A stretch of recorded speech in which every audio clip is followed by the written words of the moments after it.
اور دیکھیے جب آپ حدیث سنیں گے تو آپ کو یہ لگے گا ہی نہیں کہ یہ 1400 یا 1300 سال پرانی حدیث ہے۔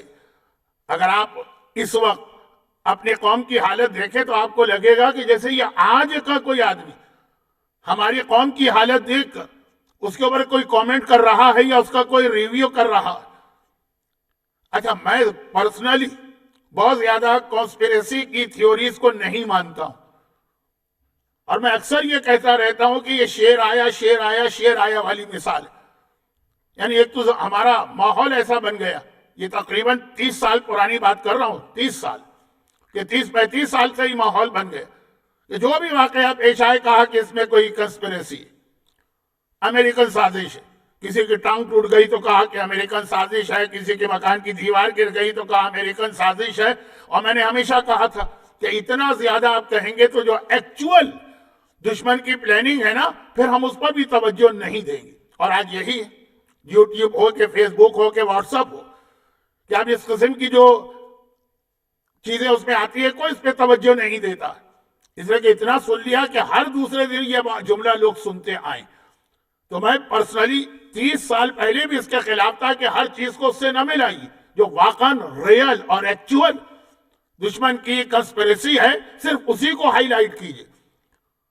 اور آج بھی میں یہی کہہ رہا ہوں، کیونکہ 30 سال پہلے تو نہ یوٹیوب نام کی کوئی چیز دنیا میں تھی، نہ واٹس ایپ نام کی کوئی چیز دنیا میں تھی، نہ فیس بک نام کی کوئی چیز دنیا میں تھی، اور آج یہ چیزیں ہر گھر میں ہیں، تو ہر ایک پہ نہیں۔ لیکن اب جو میں کہنے جا رہا ہوں بہت ہی سیریس ہو کے کہہ رہا ہوں کہ واقعاً ایکچول یہ ایک ایسی کنسپیریسی جسے 1300 سال پہلے اپنے زمانے میں امام نے بیان کیا، بہت ڈیٹیل حدیث ہے، اسی لیے میں ڈر رہا ہوں کہ شاید بات کو پورا نہ کر پاؤں، لیکن تھوڑا سا پھر میں حدیث کو مختصر کروں گا۔ اور دیکھیے ایک میری ہیبٹ نہیں، ڈسپائٹ دیٹ میں اپنے ہاتھ میں کتاب لے کے بیٹھا ہوں، اس کے پیجز، اور اسی میں سے یہ پڑھ رہا ہوں۔ یہ کتاب ہے شیخ صدوق علیہ الرحمہ کی اخبار عیون الرضا، جس میں 8ویں امام امام رضا کی مختلف حدیثیں جمع کی گئی، اور جو اس کا لیٹسٹ ایڈیشن ایران سے چھپا اس کے آخر میں جس نے اس پہ نوٹس لکھے ہیں بہت بڑے عالم، انہوں نے لکھا ہے کہ یہ والی حدیث کا ایک حصہ طبری نے بشارت المصطفیٰ نامی کتاب میں بھی نقل کیا ہے، اس کے علاوہ تحف العقول کے اندر بھی یہ حدیث ہے، کلینی نے کافی کی جلد 6 میں بھی اس کو لکھا ہے، اور علامہ مجلسی نے بحار الانوار کی volume 2 and volume 26 and volume 39، اتنی ساری کتابوں میں یہ حدیث آئی ہے۔ لیکن اہم ترین جو اصل کتاب ہے جہاں سے یہ حدیث چلی ہے وہ ہے اخبار عیون الرضا شیخ صدوق۔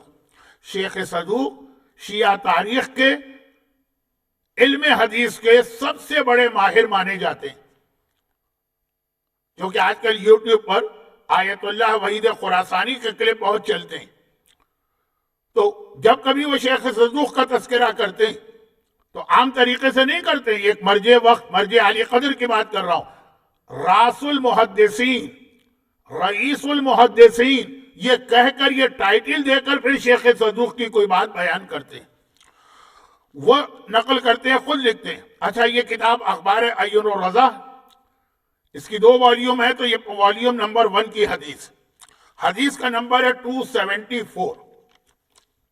اگر آپ پہلے سے اسٹارٹنگ سے حدیثیں کاؤنٹ کریں تو حدیث ہے 274۔ پھر اس میں چیپٹرز ہیں، چیپٹر 28 کی یہ حدیث نمبر 63۔ اچھا، اس کتاب کا اردو ٹرانسلیشن بھی ہو چکا ہے، چنانچہ وہ اردو والا ٹرانسلیشن بھی میرے ہاتھ میں ہے، جس کی ہیڈنگ انہوں نے ڈالی ہے مقام علی۔ یہ اردو ٹرانسلیشن میں نے اس لیے اپنے ہاتھ میں رکھا تاکہ اگر کسی کو چیک کرنا ہو تو جا کے چیک کر لے کہ میں جو پڑھ رہا ہوں بے عین ہی یہی الفاظ امام معصوم کے۔ یہ عربی اور وہ اردو دونوں انٹرنیٹ پر بھی PDF فارمیٹ میں موجود ہے۔ شیخ صدوق کہتے ہیں کہ حدثنا ابی، مجھ سے میرے باپ نے کہا۔ شیخ صدوق کے باپ محمد محمد ابن باویہ شیخ صدوق ہیں، شیخ صدوق محمد ہیں، ان کے والد علی، محمد ابن علی ابن باویہ. ان کے والد خود ایک بہت بڑے مجتہد تھے، ان کے یہاں اولاد نہیں تھی. امام زمانہ سے ملاقات کی تھی یا امام کے نام خط بھجوایا تھا. یہ وہ زمانہ تھا جب حسین ابن روح جن کا نام لے کر ہم عریضہ ڈالتے ہیں وہ زندہ تھے، یعنی امام زمانہ سے ایکسس ان کے تھرو ہوتا تھا. آج تو ہم سمندر میں یا پانی میں عریضہ ڈالتے ہیں، اس وقت وہی حسین ابن روح خود تھے. شیخ صدوق کے والد نے ان کے تھرو امام زمانہ تک اپنی ریکویسٹ پہنچائی کہ میں لا ولد ہوں، میری اولاد نہیں. امام نے کہا کہ ہم نے تمہیں دو بیٹے عطا کی، اللہ سے دعا کی ہے تمہیں 2 بیٹے ملیں گے. ان میں سے ایک یہ شیخ صدوق. اور جب یہ جوان ہوئے تو خود ان سے امام زمانہ نے ملاقات کی تھی اور کہا تھا کہ تمہیں معلوم ہے تم ہماری دعا کے نتیجے میں پیدا ہوئے ہو. تو ان کو تو معلوم تھا. کہا کہ ہاں مولا معلوم ہے. تو کہا تمہاری ایک ڈیوٹی ہے کہ آج کل لوگ ہمارے بارے میں بہت سارے ڈاؤٹس کریٹ کر رہے ہیں، چنانچہ ہمارے اوپر ہمارے وجود کی ہم ہیں ایگزسٹنس آف امام زمانہ، اس پر ایک کتاب لکھو. باقاعدہ امام نے ان کو آرڈر دیا یہ یاد دلا کر کہ ہماری دعا کے نتیجے میں تم پیدا ہوئے ہو. اور شیخ صدوق نے وہ کتاب لکھی اکمال الدین و اتمام النعمہ، جو پوری امام زمانہ کے ٹاپک پر ہے، وہ بھی اردو کے اندر ٹرانسلیٹ ہو چکی ہے. تو بات ہو رہی تھی ان کے باپ کی، جنہوں نے ڈائریکٹ امام زمانہ سے کانٹیکٹ کیا، وہ عریضہ جو ہم سمندر میں ڈالتے ہیں. فرماتے ہیں کہ مجھ سے میرے بابا نے کہا حدثنا الحسن ابن احمد المالکی، اور ان سے احمد ابن حسن مالکی، حسن ابن احمد مالکی نے کہا. یہ 11ویں امام کے صحابی، یہ بالکل یہ معصومین سے ملا ہوا زمانہ ہے. تو حسن ابن احمد مالکی 11ویں امام کے صحابی ہیں. انہوں نے بتایا شیخ صدوق کے والد کو. نبی ہے حسن مالکی نے اپنے باپ سے نقل کیا جو 10ویں امام کے صحابی، اور انہوں نے نقل کیا ہے ابراہیم ابن ابی محمود. بس صرف 3 راوی ہیں اس حدیث میں. ایسی حدیث بہت معتبر مانی جاتی، کیونکہ جتنے زیادہ نیریٹر بڑھتے جاتے ہیں چانسز ہوتے ہیں کہ کچھ لفظ ادھر سے ادھر ہو گئے. ابراہیم ابن ابی محمود، کس آدمی کا میں نے نام لے لیا، یہ 8ویں امام کے بھی صحابی ہیں، 9ویں امام کے بھی صحابی، اور بہت ہی ٹرسٹ ورتی صحابی. 8ویں امام کی شہادت کے بعد یہ 9ویں امام سے انہوں نے ملاقات کی تھی، اور پھر 9ویں امام کے خدمت میں 8ویں امام کے کچھ لیٹرز پیش کیے تھے کہ یہ آپ کے بابا نے لکھے تھے، یہ آپ کے بابا نے لکھے تھے. یہ ہسٹری کا جملہ ہے کہ 9واں امام ہر لیٹر کو لیتا تھا، اپنی آنکھوں سے لگاتا تھا، اور وہ سارے لیٹرز کو بوسا دیا. تو اس کے بعد یہ ابراہیم ابن ابی محمود جن کی روایت، وہ کہتے ہیں کہ میں نے 9ویں امام سے کہا کہ آپ کے بابا نے ایک مرتبہ ایک سٹنگ میں مجھے دیکھ کر کئی بار ایک جملہ دہرایا، اسکنک اللہ فی الجنہ، اللہ تجھے جنت میں رکھے، اللہ تجھے جنت میں رکھے، اللہ تجھے جنت میں رکھے، میرے بارے میں. اچھا یہ روایت خود ابراہیم نہیں بتا رہے کہ ہم کہیں کہ آدمی تو خود اپنا فیور کرے گا، یہ دوسرے راوی بتا رہے ہیں کہ ہمارے سامنے ابراہیم نے 9ویں امام سے جب یہ کہا تو 9ویں امام نے کہا کہ میرے بابا نے تو کہا تھا اللہ تمہیں جنت میں رکھے، تو میں بھی کہتا ہوں ادخلک اللہ فی الجنہ، اللہ تجھے جنت میں داخل کرے. ابراہیم ابن ابی محمود جیسا عظیم صحابی تڑپ کے کہتا ہے مولا کہ آپ مجھے گارنٹی دیتے ہیں کہ جنت ملے گی؟ یہاں ہمارے ہر شرابی، ہر کبابی، ہر جواری، ہر گناہگار گارنٹیڈ ہے. جیسے ایک بینک چیک ہوتا ہے نا، گارنٹیڈ بینک چیک، گارنٹیڈ ہے اس کے پاس یہ چیز. اور ابراہیم ابن ابو محمود جیسا عظیم ترین صحابی کہتا، تڑپ کے کہتا کہ مولا کہ آپ مجھے جنت کی گارنٹی دے رہے ہیں؟ جب 9ویں امام نے کہا تھا ادخلک اللہ فی الجنہ، اللہ تجھے جنت میں داخل کرے. امام نہم فرماتے ہیں کہ بے شک آج ہم کس کو پرسہ دینے یہاں پہ آئے ہیں؟ 9ویں امام کو. وہ 9واں امام کہتا ہے کہ بے شک میں تجھے یہ گارنٹی دیتا ہوں. یہ جملہ ہے، یہ قدموں پہ گرے اور 9ویں امام کے پیروں کو بوسا دیا. مگر وہ 9ویں امام سے ان کی ملاقات ہے جو شاید صرف ایک دفعہ ہوئی. 8ویں امام کے جو ریگولر وزیٹر تھے اور ان کے پاس بیٹھ کے حدیثیں سنتے تھے، ان میں سے ایک حدیث ہی ہے. حدیث بہت لمبی ہے، ٹائم بہت کم ہے، میں جلدی جلدی پڑھ رہا ہوں. اچھا اب حدیث بھی دیکھی، حدیث اسی انداز کی ہے جس انداز کی ہمارے آج کل ایک حدیث بہت مشہور ہو گئی، حدیث سلسلۃ الذہب. ایک حدیث ہے نا ہمارے گولڈن چین آف نیریٹرز، لیکن وہ خالی وہی ایک حدیث نہیں ہے، اس طرح کے نیریشن کئی حدیثوں میں جن میں کیے بھی۔ کون سی حدیث ہے یہ؟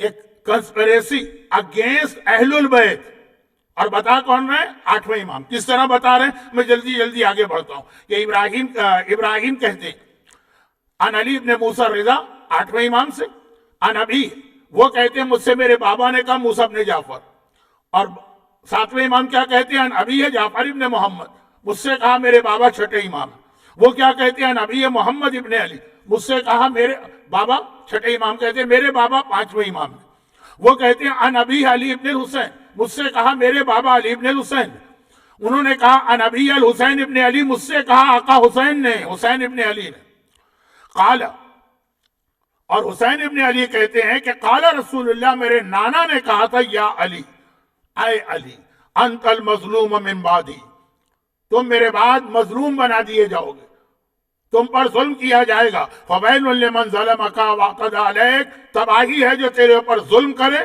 وطوبی لمن تبعک، اور خوشخبری ہے اور گڈ نیوز ہے جو تمہاری پیروی کرے۔ اب بہت لمبی حدیث ہے اور ایک ایک لفظ مجھے روک رہا ہے کہ میں پڑھوں ضرور۔ یا علی انت المقاتل بعدی، اے علی میرے بعد تم سے لوگ جنگ کریں گے، فویل لمن قاتلک، تباہی ہو، جہنم ہو جو تم سے جنگ کرے، وطوبی لمن قاتل معک، اور خوشخبری ہو، گڈ نیوز ہو جو تمہارے لشکر میں شامل ہو کر تمہارے ساتھ جنگ کرے۔ یا علی انت الذی تنطق بکلامی، اے علی تم میرے کلام کو لوگوں تک پہنچاؤ گے، وتتکلم بلسان عبادی، اور میری زبان سے تم بات کرو گے۔ علی کی زبان لسان اللہ بھی ہے، علی کی زبان لسان رسول اللہ بھی ہے، میرے بعد میری زبان سے تم بات کرو گے، فویل لمن رد علیک، جہنم ہے جو تمہاری بات کو رد کرے، تم نہیں کہہ رہے، یہ رسول کہہ رہے، تم میری زبان سے بات کر رہے، وطوبی لمن قبل کلامی، اور خوشخبری ہو جو تمہارے کلام کو سنے۔ یا علی انت سید هذه الامہ بعدی، اے علی میرے بعد اس امت کے سید و سردار تم ہو، وانت امامها، اور تم ان کے اس امت کے امام ہو، وخلیفتی علیہا، اور اس امت پر میری جانب سے میرے سکسیسر و خلیفہ ہو۔ من فارق فارقنی یوم القیامہ، جو تجھ سے الگ ہوا وہ مجھ سے الگ ہو جائے گا قیامت کے دن، ومن کان معک کان معی یوم القیامہ، جو تیرے ساتھ رہا وہ قیامت کے دن میرے ساتھ رہے گا۔ یا علی انت اول من آمن بی، تم وہ پہلے انسان ہو جو مجھ پر ایمان لائے، وصدقنی، اور میری تصدیق کی، وانت اول من اعاننی، اور تم پہلے انسان ہو جس نے میری مدد کی اور معاونت کی، وجاہد مع عدوی، اور میرے ساتھ مل کر میرے دشمن کے خلاف جہاد کیا، وانت اول من صلی معی، تم پہلے ہو جس نے میرے ساتھ نماز پڑھی، والناس یومئذ فی غفلۃ الجہالہ، جبکہ تمام انسان اس وقت جہالت میں تھے جب تم میرے ساتھ نماز پڑھ رہے تھے۔ یا علی انت اول من تشق عنہ الارض معی، تم پہلے ہو جو قیامت کے دن میرے ساتھ اٹھائے جاؤ گے، اور وانت اول من یبعث معی، تم پہلے انسان ہو جو میدان میں میرے ساتھ ہوگے قیامت کے،